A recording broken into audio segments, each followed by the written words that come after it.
Welcome to English online classes. In today's class, let us discuss the tragic comedy of development.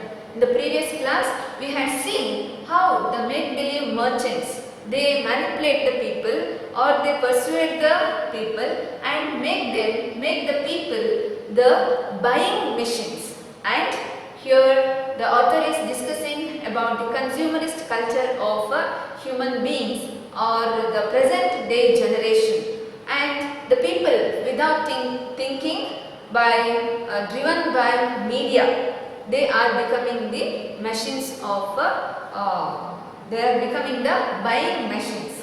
So about the same thing here, the tragic comedy of development, how the development is a tragic and in another way it is comedy. Let us see what discussion he had put forth for the reader. Let us see. The deep irony then is that while pockets of private prosperity are growing, there is an inexorable impoverishment of the resources that belong to the public realm. There is thus an amazing variety of sleek new car models to choose from, but the roads in our cities are in a pretty bad shape and getting worse. Fashionable luxury resorts for the affluent are coming up everywhere, but lung spaces for public use, parks and playgrounds are shrinking. It is much the same story with many other services in the public domain, including transportation, healthcare, libraries and education. The trend is to push even the most essential services into the private realm so that some company or other can make a profit on them. In the process, the poor are being pushed into becoming consumers of increasingly expensive goods and utilities. Dear students, I hope you might have understood while reading this. What is this tragic comedy? In one way, it is tragedy. In another way, the development is a comedy. Why? Because our country is still called as a developing country. And who is developing every day? It is not the public or it is not the government sector, but the private are every day they are developing. And they have developed, but others, the public, the poor, they are still under the coat of developing. The deep irony then is that while pockets of private prosperity are growing, there is an inexorable impoverishment of the resources that belong to the public realm. One way, the private sector or the private pockets, they are the prosperity is growing. The private sectors, they are becoming rich. There is an inexorable impoverishment, impossible scarcity. Okay, so there is lot of scarcity for what? For the resources that belong to the public realm. What the resources must be spent or what the money must be spent on the public realm, that was every day or every time there is a scarcity in that. There is no fund, there is no material, all these problems. But how the private pockets are growing? This is what ironic here. So there is no resource for the public realm or the development of public sector, but here there is a lot of money and every day by day, the private sector is growing up.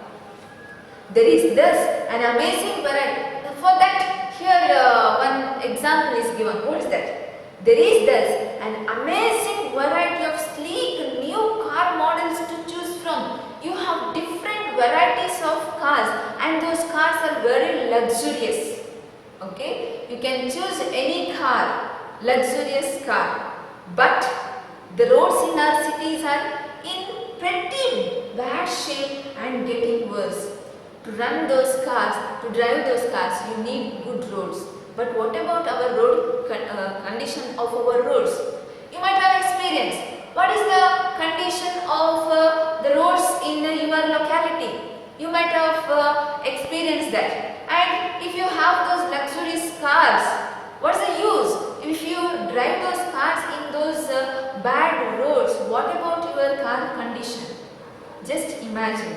This is what Cherian Alexander is discussing. There is no space, there is no fund, there is no resource for the better or for the well construction of roads. But there are luxury cars and people are able to afford for that. Then fashionable luxury resorts for the affluent are coming up everywhere. So you can see the resorts are every day growing. You can find here and there you can find the luxury resorts. You can spend time, or those who come from foreign, or those who are in a good position, they like to spend their time, and they are spending their time in those luxury resorts. What about the public parks or playgrounds and libraries?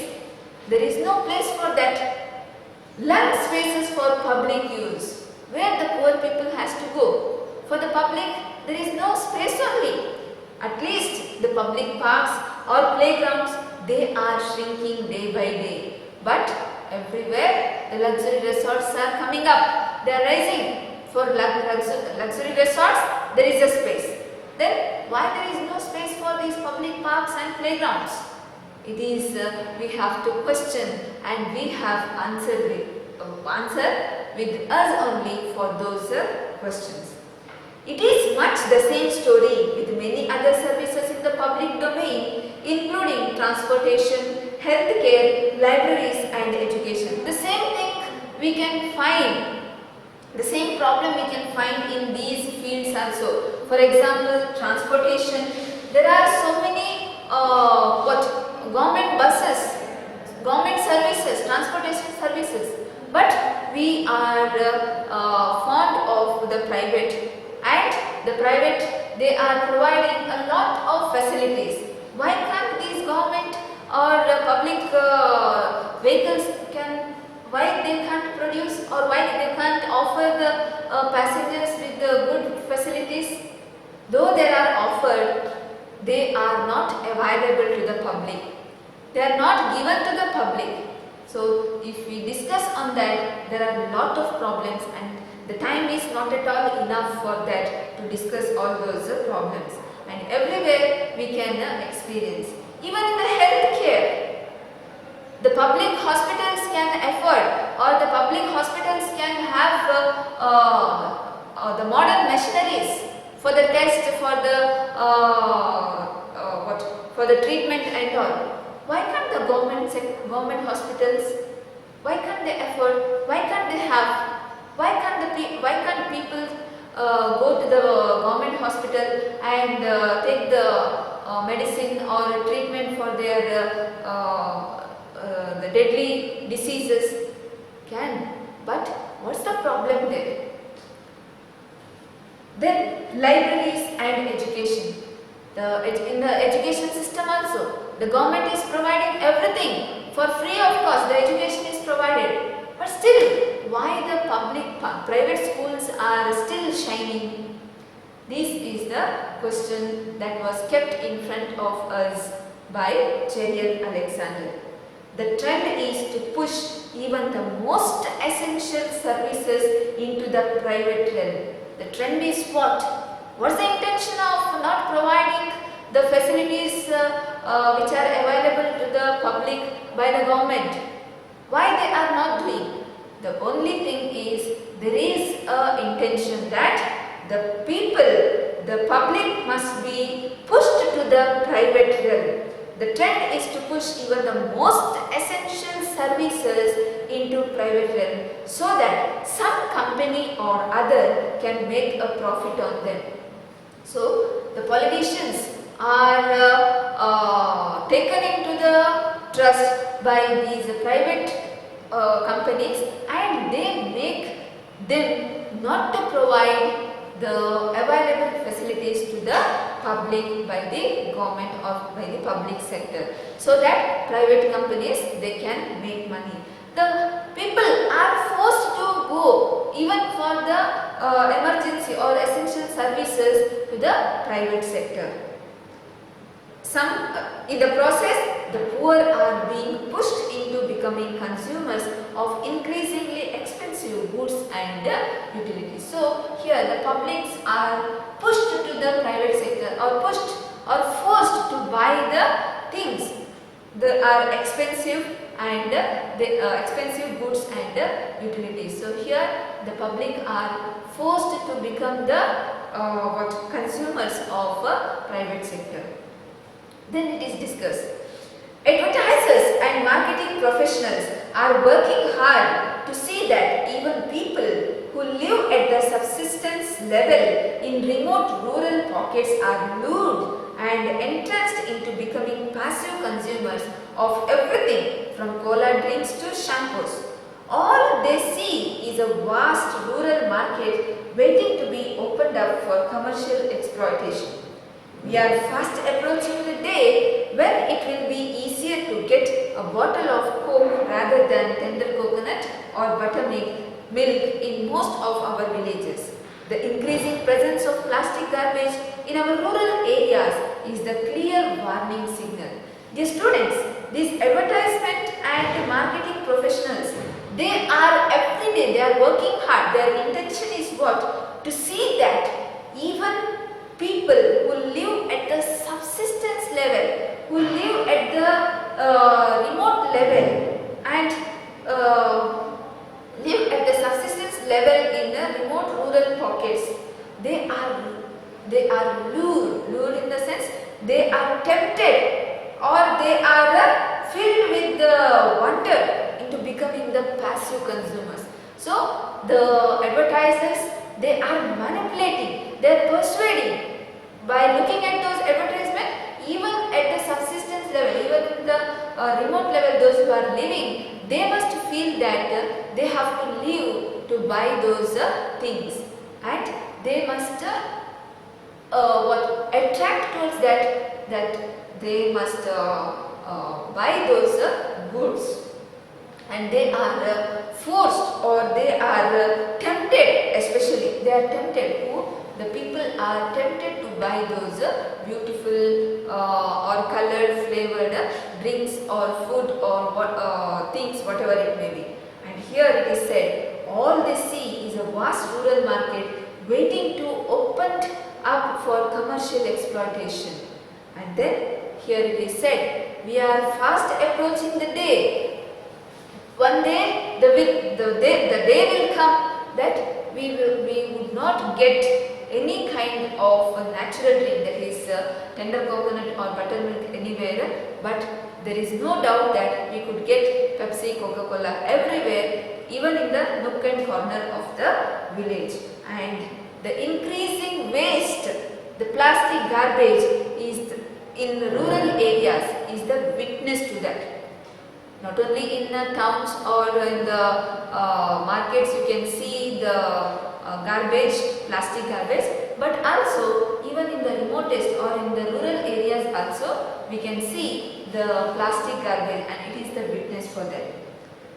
It is interesting to see the connection between all this and what is being drummed up as development by agencies like the World Bank, whose main objective is to make the way smooth for the unbridled expansion of the so-called free market economy into every corner of the globe. Enthusiasts of this vision of development are dreaming of a day when all of India will look like the United States, with 2 cars in every garage and the reassuring glow of McDonald's and Pepsi signs all along every highway. The final confirmation of our reaching the promised land will come on the day the sheer tonnage of the garbage we throw out, plastic cups, junked cars, refrigerators and TV sets, matches the level of the land of the almighty dollar. When this happens, we will no longer be called a developing country, but will rejoice as the advanced West. Our teacher and role model finally certifies us as developed. It is to actualize this vision that millions of our youth rushing to get their MBA degrees. So dear students, here it is said, the intention of everyone is what? The development. Private sectors or any other sectors, their intention is advertisers, markets and these industries, their aim is what? Development. And everywhere the development is drummed up, and also the World Bank, agencies of World Bank also, their main objective is to start the free market. And what is the use of this? Definitely, because of this free market, one or the other day, our country will resemble the United States, the promised land. Okay, and how it will resemble? As in every state there is McDonald's and Pepsi Sense everywhere, and in a garage there will be a car, two cars. With this, our like this, our country may that may resemble the promised land. Okay, so promised land in the sense, or the land of the almighty dollar in the sense, it's an idiom used to satirize obsession with the material wealth or with the capitalism. Okay, so always it is used for a satirical, in a satirical way. So here, what happens one day? We will also throw out the plastic cups, junked cars, refrigerators and TV sets matches the level of the land of almighty dollar. How in the US we can see the junked cars or the e-garbage, the same way even we can see even in India. When this happens, we will no longer be called a developing country. So when these things happen in our India, then we will not be called what? Developing. So our teachers, our role models, they can call our country as the advanced West, and we can quote our country as a developed country. So this is what Cherian Alexander is saying about the problem of development. Okay, we have seen the tragic comedy of development, where we are going to reach the land of the almighty dollar by having the garbage, a lot of garbage, e-garbage in our country. And what our people are going to do today? Everyone is going to become or to pursue MBA degrees, and it is the intention of what? Making money or making profit. In the way of making profit, we have forgotten our nature.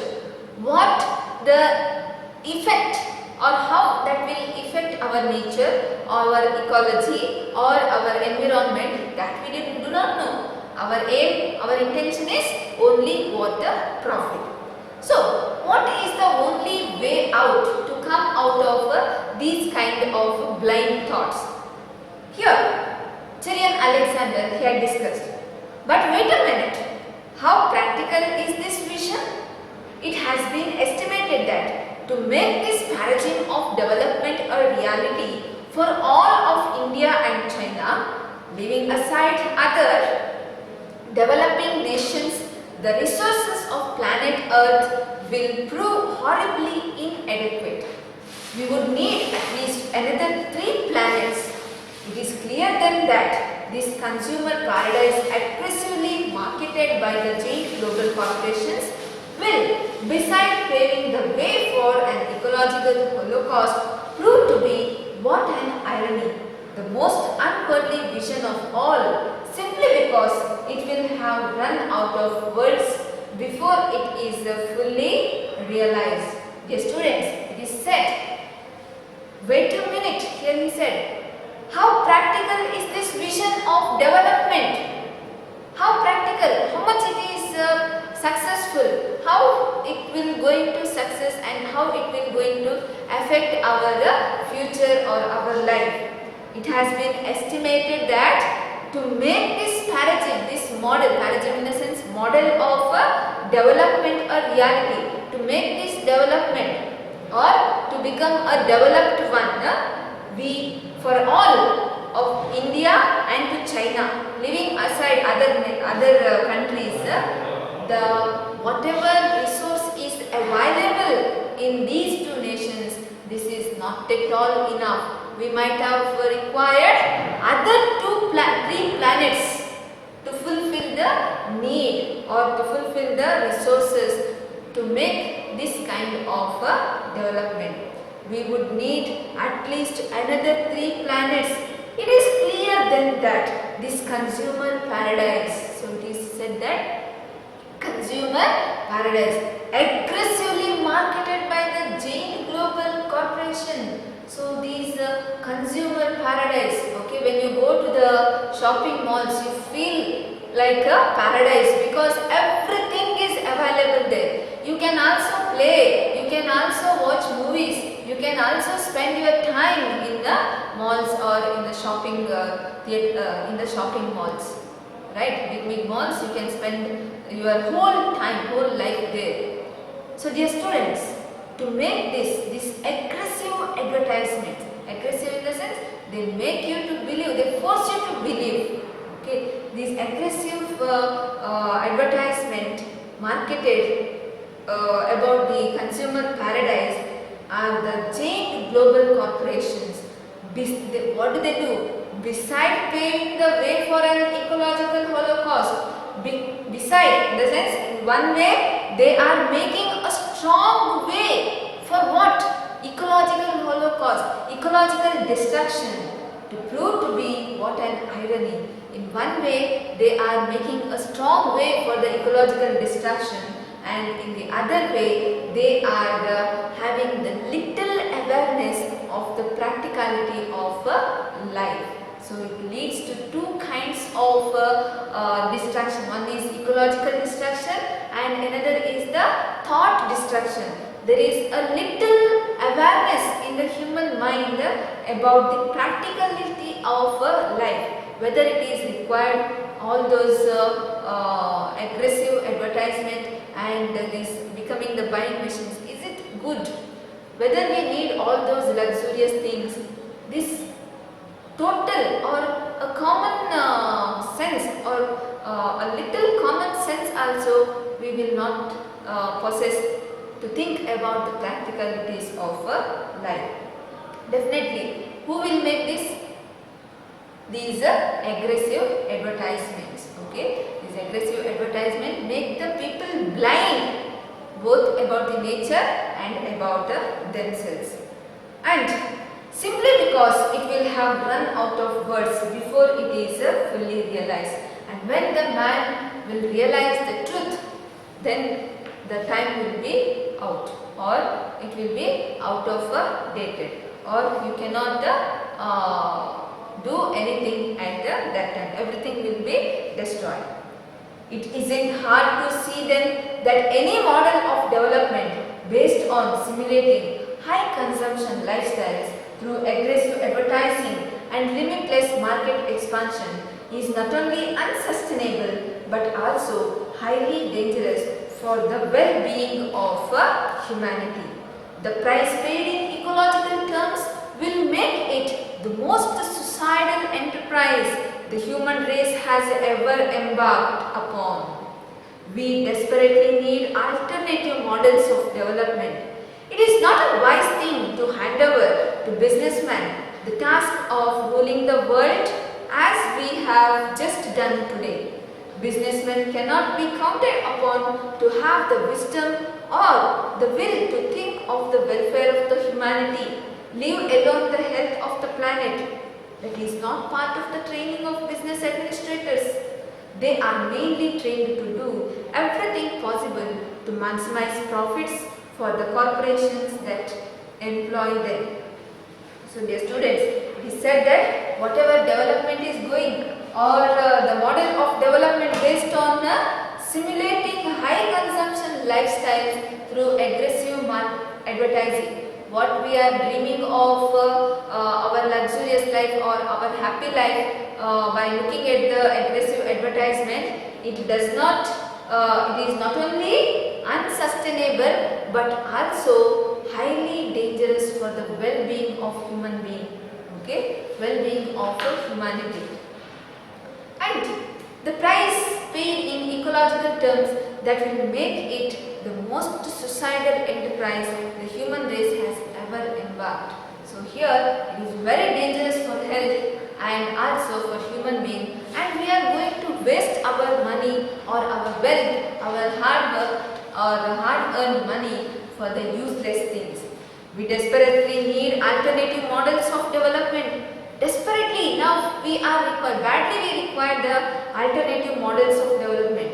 It is not a wise thing to hand over to businessmen the task of ruling the world as we have just done today. So what is the alternative model? The first thing is here suggested that we have to give the power of our nation to the man who is thinking the well-being of the country, not one who sees or not one who defines or not one who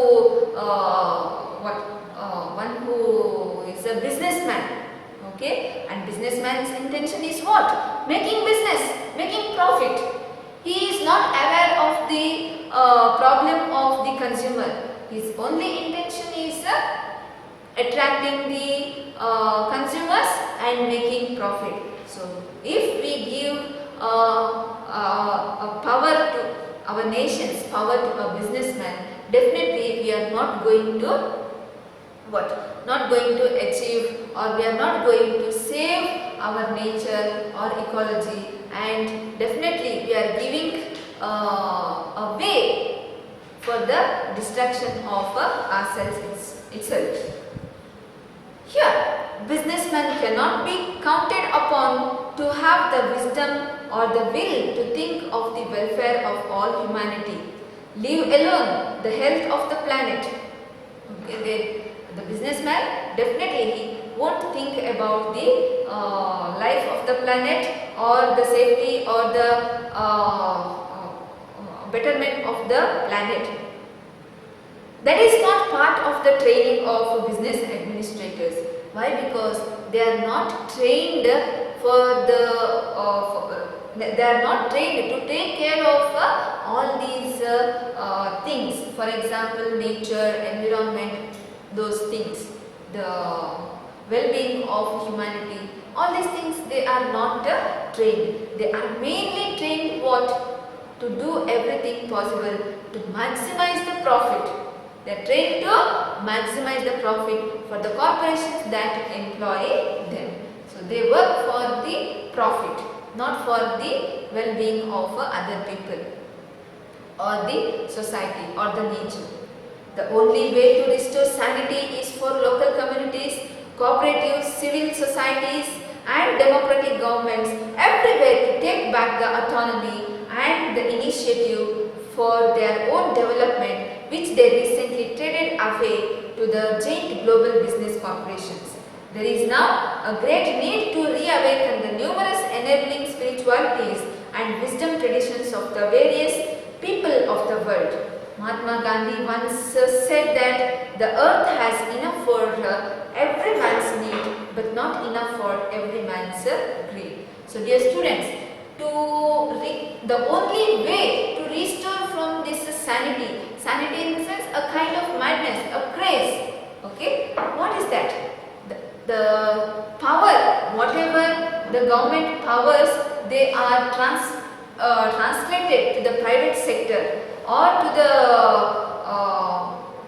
private department or to the private owners. That must be taken back, especially the local communities, cooperatives, civil societies, democratic governments, everywhere. They have to take back their power. They have to take back their autonomy from whom they have traded that, especially for the private sectors, to the global business corporations. And here the global business corporations, They are not bothered about the safety or about the well-being of publics. Their only intention is making profit. That's why you can see whatever is done by some of the public sector, that is not used, or that is not what we say remain for a long time. There is now a great need to reawaken the numerous enabling spiritualities and wisdom traditions of the various people of the world.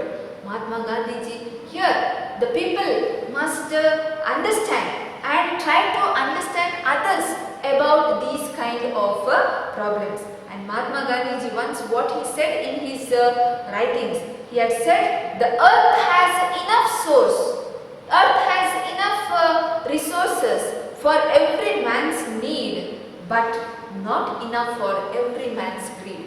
The earth, the environment does possess all kinds of resources for the need of the people, for the need of man, but not to fulfill the greed. You know what is greed, okay? So the earth the earth doesn't have enough resources to fulfill the man's greed. And later it is discussed that all human beings have a right to the basic material requirement for a life of dignity. But there comes a point beyond which it is necessary to say enough to the merely material. Then one should turn to the commodities of the spirit, the arts, culture, community life, in order for life to be truly meaningful and sustainable. This is ultimately a spiritual and philosophical decision for both individuals and communities to make. Henry David Thoreau, the 19th century American philosopher, observed, superfluous wealth can buy only superfluities. Money is not required to buy even one necessity of soul. One can only hope that humanity can muster up enough soul force to contain the damage caused by unrestricted consumerism, lest we really shop till we drop and nothing of value is left standing on our beloved Mother Earth.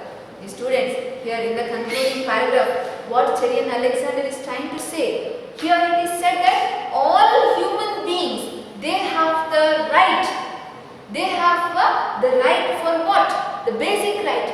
That is having the basic materials or basic requirements for the life of dignity. Every human being has the right to possess the material things which is necessary for one's life. But the point is that we must have the mind, or we must have that good behavior to say enough. If we can possess all the things, it doesn't mean that we have to possess. We can say enough. What is required for us, that much we can buy, and for the rest we can say enough. And then here it is said, the one should turn to the commodities of the spirit, the arts, culture, community life. So one should not always spend to buy the things in shopping malls, but one can have, or one can spend his time in art, culture, community life. So there is no need of spending the time, or it is not compulsory to spend leisure time in the shopping or becoming the consumers, but we can use, or we can spend our time in art, culture, community life, etc. in order for life to be truly meaningful and sustainable. At that time, our life will be definitely, it will be meaningful and sustainable. This is ultimately a spiritual and philosophical decision for both individuals and communities to make. So this decision must be taken by every individual and also by the communities. Okay, if individual is not taking this decision, then the communities must muster up them to take those kind of decision. And what here David Thoreau, the 19th century American philosopher, has observed and said, these superfluous things, superfluous in the sense these luxurious things, or more than is needed, or unnecessary things can help you to buy only the unnecessary things.